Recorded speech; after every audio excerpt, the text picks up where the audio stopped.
And what's up, everybody? I'm back with another movie review, and today I am reviewing The Goonies.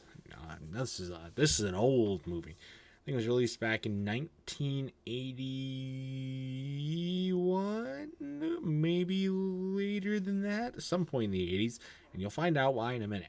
Um, a lot of people consider this a lot of people know about this movie. It's considered I don't know if I would call it a cult classic, but I think a lot of people would call it a classic.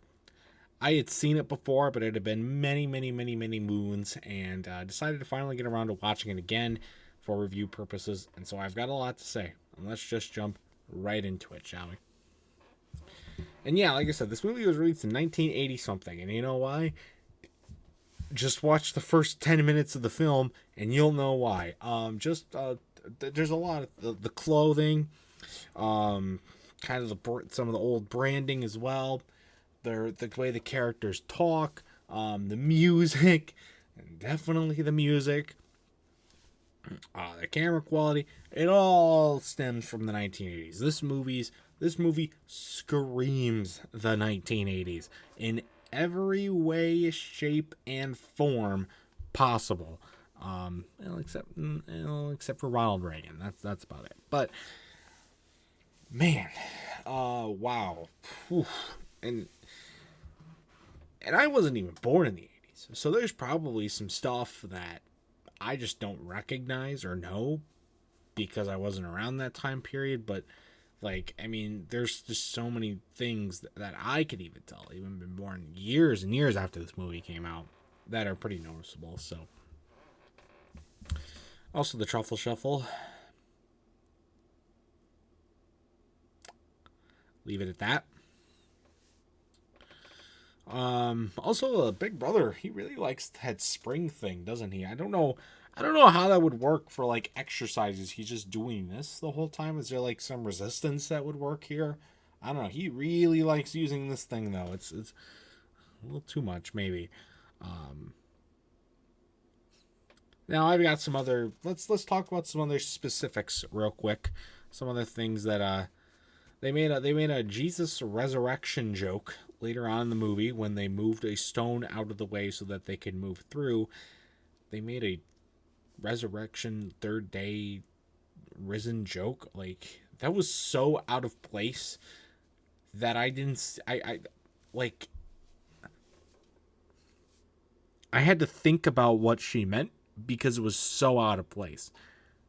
Like, what the fuck?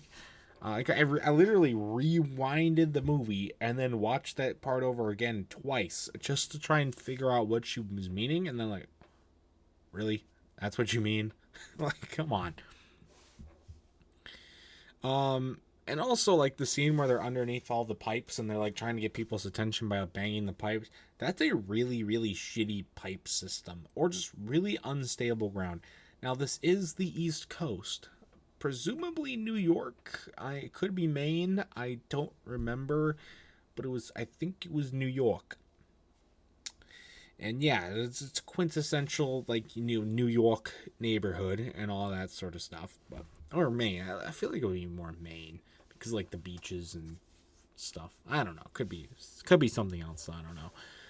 But the ground just was, like, really unstable and some terrible pipe systems. So they better fix that. The kids actually did the country club a favor by making sure they get better pipes. So actually, it's a win-win situation when you really look at it. And then we get to, like, this is a pretty long movie. I think the pacing is generally okay. It's not necessarily the best paced movie, but it's far from the worst.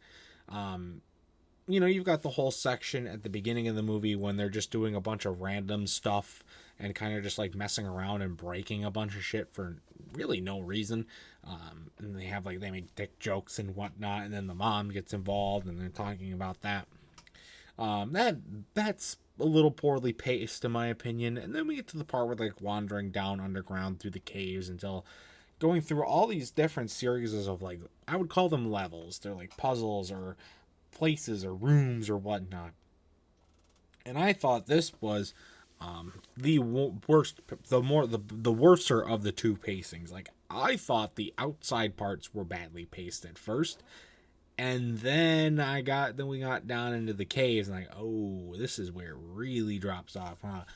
There is just so many different sections, and they just winding through and winding through and winding through, and obviously, like, when you get to the place, there's lots of suspense, but they also do a lot of filming and setup in between parts as well.